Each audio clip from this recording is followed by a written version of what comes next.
In the mid-18th century, Britons had one overriding personal concern: their health. With good reason, average life expectancy was 36 years. People generally treated themselves based on little more than superstition, magic and hearsay. There were trained doctors, but without an accurate way to diagnose or cure illness, your chances of survival were limited. The most common medical treatment was bloodletting. This was thought to restore balance to the body and purge those ailments that people thought lurked in the blood. This treatment was not only useless, but positively dangerous. Most old people need all the blood they can get, but with medical practice based on misunderstandings 2,000 years old, it's not surprising, I suppose, that anybody believed they could come up with a theory to prolong life or stave off disease. In fact, a new type of medical entrepreneur was getting rich by doing precisely that. On the crowded streets of Britain's cities, they set out their wares. Good evening, sir. We're on a Bellnose. Home with a vegetable syrup. Make it all ourselves in a Cornish cave. The wonderful poultice here. Cure all your ill. We'll make the short sword. They were known as quacks. Two of London's most famous were John Ball and Joshua Ward. Now, some of these pills and potions could be very, very odd indeed. John Ball sold this very strange medicine made of woodlice, ground with nutmeg and sugar. These things were meant to be a cure for cancer. Useless, of course, but harmless. Other medicines were not harmless. These quack chaps wanted to give their medicines a punch to appeal to the public and put terribly dangerous things into them. They put in arsenic and mercury. And Joshua Ward managed to sell these things to the king and queen. Quite astonishing. They could make you blind, could paralyse you, they could even kill you. People turned to these so-called cures out of ignorance and hope. Medicine needed to change, and the Industrial Revolution would change it, with new knowledge, radical new ideas, and scientific experiment. But the process started in deepest Shropshire, when an extraordinary doctor began to turn folk medicine into modern science. The story starts with a man suffering from dropsy, a serious heart condition that causes the body to swell up in a most grotesque way, like a balloon. This chap was in serious trouble. He was going to die, and die soon, in a most painful manner. And then a gypsy came along and mixed up a herbal tea, an infusion, and this strange folk medicine actually started to work. This gypsy, it seemed, had succeeded where doctors had failed. William Withering, a doctor with a very rational turn of mind, heard about this, was intrigued, and wanted to find out more. Withering scoured the countryside and finally managed to obtain a list of the ingredients for the mysterious potion. The list is lost to history, but to Withering, of the 20 items on the page, only one stood out. Foxglove, a deadly poisonous plant that Withering knew only as something that induced vomiting and hallucinations. Thanks for coming here. Now, tell me, what was at stake here? What did Withering hope to achieve by his observations of the foxglove? Well, this was such an important observation. This is really the beginnings of modern scientific medicine. Foxglove had been used for centuries, but not in this respect. Well, the gypsy's cure seemingly works, so what was wrong with that method? Well, it was totally uncontrolled, and just one casual observation of it being used in a mix of other herbs in this old family recipe really wasn't good enough for Withering the scientist. He really had to know just how this substance, whatever it was, could be used to its optimum effect. Withering went to work. He discovered that the ground-up leaves were the most effective part, as they contained the strongest concentration of the active ingredient. But foxglove, also known as digitalis, is poisonous, potentially deadly, so dosage was critical. Withering left nothing to chance. His study took him 10 years to perfect. He was a meticulous scientist. He observed, he experimented, he recorded, and eventually came to his conclusions. And these conclusions hold good today. Withering had scored an early triumph. He had proved that by exploring the disease and precisely measuring the dosage of the drugs used to control it, it could potentially be cured. But the causes of disease were still mostly mysterious. Why, for example, was it that the more people were herded together, the sicker they seemed to get? This is Newgate Jail in London. Being confined here was bad news indeed. The place was filthy and cramped. Disease was absolutely everywhere. In fact, prisoners often died of some ghastly ailment before the hangman could get his hands on them. In October 1750, there was an outbreak of typhus, known at the time as jailhouse fever. It was so bad, not only were prisoners dying, but also members of staff. Something quite simply had to be done. The prison governors looked to Stephen Hales, a country vicar famed for being the first person to measure blood pressure. Hales, like many at the time, believed that disease was caused by bad air. If he could invent a way to get fresh air into Newgate, then jail fever might become a thing of the past. As it turned out, his device worked, but not for the reasons he thought. This is it, Hales' ventilator, an ingenious set of lungs designed to breathe for the prison. Now the process starts up here on the prison roof.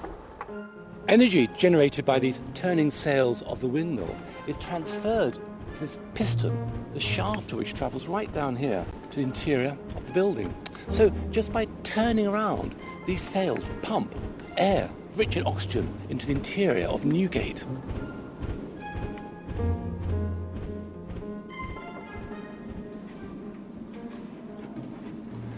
Here, among the cells, is a really interesting bit.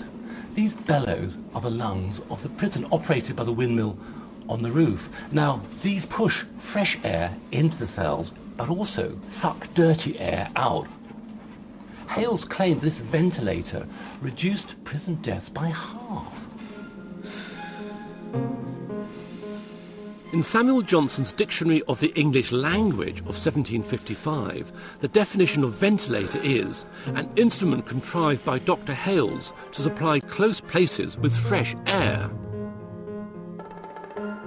His device would certainly have reduced the spread of airborne diseases such as tuberculosis, even if it hadn't dealt with the true cause of typhus or jail fever, a type of lice not discovered until the 20th century. He could be called the father of air conditioning, and suddenly all the world was interested in his pioneering technology. Medicine needed more than just breakthroughs, it needed patrons. The success of the Industrial Revolution was founded on thinking differently. And in Birmingham, there was one group of outstanding thinkers, including doctors, who would become the intellectual powerhouse of the Industrial Revolution. They were called the Lunar Society. This is Soho House, the home of local manufacturer Matthew Bolton. He'd invite his friends here for convivial evenings, but these evenings were not only evenings of pleasure, but also very serious intent. When food was over, the chums would sit around the table discussing ways in which to change the world, and the topics embraced were many indeed. They would talk about manufacturing, commerce, radical politics, the arts, and of course, science. Around the table were men like Josiah Wedgwood, who'd revolutionised modern manufacturing. James Watt, steam engine visionary. And Erasmus Darwin, a physician who had the beginnings of evolutionary theory in his grasp years before his grandson, a certain Charles. But it was Joseph Priestley who was poised to take the next big medical leap. Joseph Priestley sat here. Now he was a fascinating fellow. He had an inquiring and radical mind and was intrigued by the emerging ideas of modern medicine. Priestley concentrated his search for health on the stuff of life, air. Priestley had been given this. It's a huge lens that when you shine the sun through it, it heats things up to an incredible temperature. It had apparently belonged to the Grand Duke Cosimo of Tuscany, who'd used it to torture his subjects for fun. But Priestley could think of a much better use for it. So Mike, Priestley used his massive lens to heat this substance in here, but what was his big idea? What was going on, in fact? Well, that is what Priestley would call the cult of mercury. This here? And he found that when he heated it up with his large lens, it actually split up into a strange gas. A gas coming up here. Yes, indeed. And through all these wonderful tubes, and they were going through there and coming out the end. Once he got it in a system where he could collect the gas, he could then play. And play he did, observing quickly that this gas, unlike all others, had life-giving property. It seemed to feed a flame, making it spark and burn with great intensity. Look at that, isn't that wonderful? Gosh, it's like a blowtorch. Priestley wanted to know the effect of his new gas on the body, but what or who to experiment on? His friend and fellow chemist Humphrey Davy had nearly killed himself by inhaling a large dose of highly toxic carbon monoxide. So Priestley used mice. Now, in an earlier experiment with another gas, the mouse had expired within 3 seconds, but this time the mice not only survived, but they thrived. He had, of course, to use this gas on himself. Priestley breathed in the new gas and found it, well, very pleasurable. He wrote, "I have discovered an air 5 or 6 times as good as common air.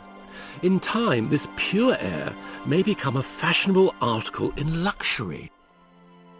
Priestley called this good air dephlogisticated air, but it was not a fashionable luxury. For the first time in history, he'd isolated the very stuff of life.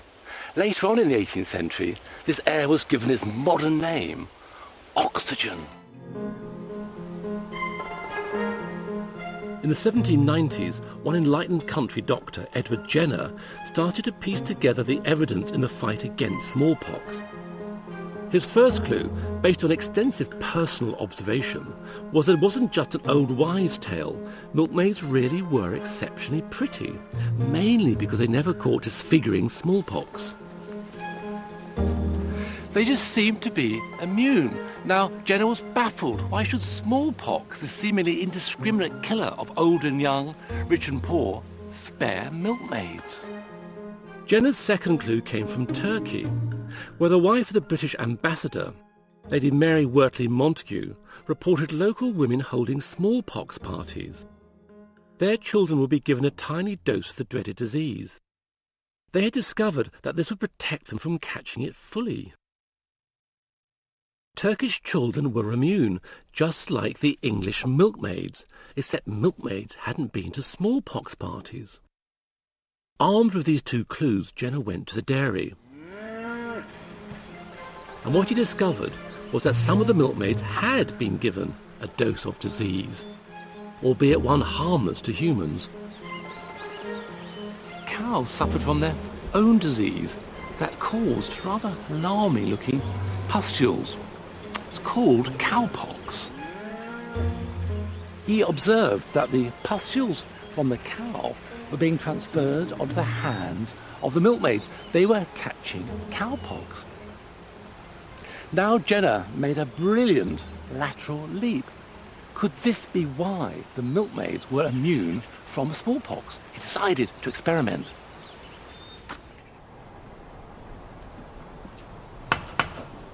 On the 14th of May 1796, he took 8-year-old James Phipps and introduced the pus from a cowpox sore on the hand of a milkmaid called Sarah Nelms into the arm of the young boy.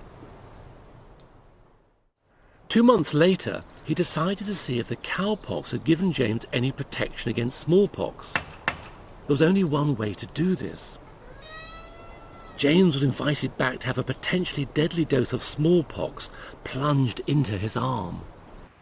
What James Phipps thought of all this is not reported, but fortunately the cowpox had worked. James had been the first person in Britain to have been successfully vaccinated. He had been part of what was perhaps the single greatest medical discovery of the century. But at the same time as the Industrial Revolution was eradicating some diseases, it was creating others. Evidence as to why this might be happening was most abundant in the workplaces of the industrial heartlands.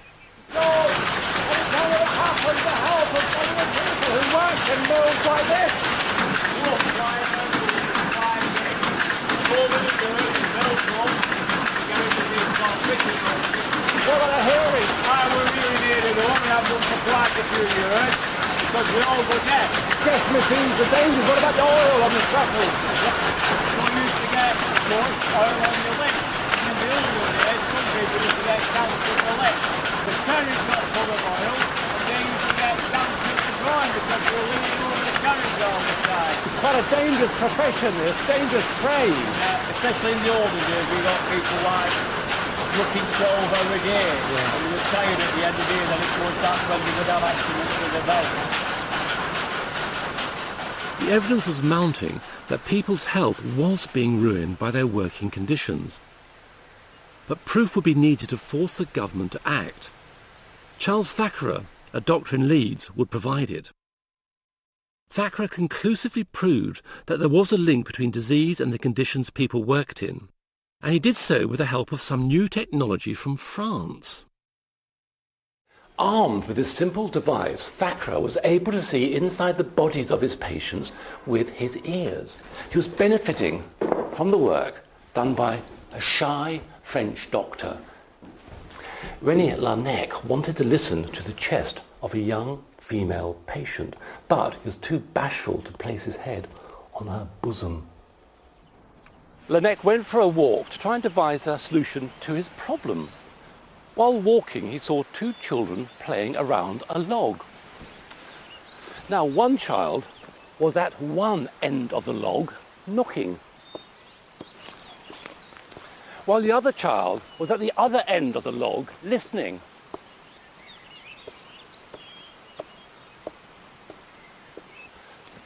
Laennec observed the sound travelled through the log with great clarity. It was even amplified. He realised he was onto something. Inspired by what he'd seen and being an excellent carpenter, what Laennec did next was this. He created this wooden cylinder. This is actually the prototype, one of the most important medical tools still in use today. Now he could place one end of this new device on his patient's chest and the other to his ear. He could listen and hear how disease congests and obstructs the human body. Ooh. He had in fact created the stethoscope. The spirit of scientific inquiry that had led to so many of the great mechanical inventions of the Industrial Revolution was also beginning to unlock the secrets of the greatest and most complex machine of all, the human body. The body was now being explored in greater detail than ever before. The basic anatomy of the body had been well established in the 16th century, but this new work was far more sophisticated. This is William Hunter's Anatomy of the Human Gravid Uterus. It's the first modern view of the human body, and the plates show the body inside and out in incredible clinical, unemotional, scientific detail. System by system, doctors were overturning 2,000 years of hearsay, speculation and hope, and replacing them with fact, reason and close observation. Real human bodies were hard to get hold of, so surgeons and students worked with wax models like these, beautifully made and grimly authentic in their detail.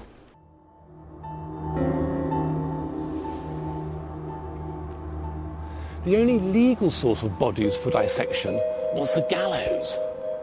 The bodies of executed murderers, but this did not supply enough material. High demand and low supply meant that dead bodies became a very valuable commodity. A good-sized fresh body could sell for up to 16 guineas in the early 19th century, while children were sold by the inch. And grave robbing wasn't even strictly a crime, because nobody owned the bodies of the dead. But the whole business of body snatching was fraught with ambiguity and double standards, as proved by the case of Sir Astley Paston Cooper. Eminent medical men like Sir Astley Cooper, he was very eminent indeed, being a surgeon to King George III. These chaps were quite happy to employ body snatchers to acquire material for dissection. But there was something more than a little hypocritical in Sir Astley's behaviour. There's evidence in this secure crypt that he was adamant that his body wouldn't suffer the fate he'd inflicted on the bodies of so many people. He ordered that when he died, his remains should be fortified in this massive stone sarcophagus. He was determined that his grave should be body snatcher proof. Sir Astley's precautions reflect the public mood of the time. People were furious about the widespread pilfering of graves. The Times newspaper even called for grave robbing to be made a capital crime. On the other side of the divide, the medical profession was also up in arms. Medical progress, they argued, had come from an understanding of anatomy derived from the dissection of a vast number of bodies. Now that supply of bodies was about to dry up. Medical progress, said doctors, would grind to a halt. Then the government intervened. And they sided with science. The 1832 Anatomy Act ordered that the body of anyone who died in poverty would be given to the anatomists. In the next 100 years, the bodies of nearly 60,000 poor people were dissected in London alone. It's shocking, but the Anatomy Act finally made the teaching and advancement of medicine possible in a consistent, repeatable, and truly scientific way. For 2,000 years, our understanding of the human body had virtually stood still. But finally, haphazard inquiry gave way to scientific method, and by the early 19th century, doctors were able to diagnose, prevent, and cure illnesses in ways that would have been impossible to imagine only 100 years before. There was still an enormous amount to learn, but it was during the Industrial Revolution that the foundations of modern medicine were laid.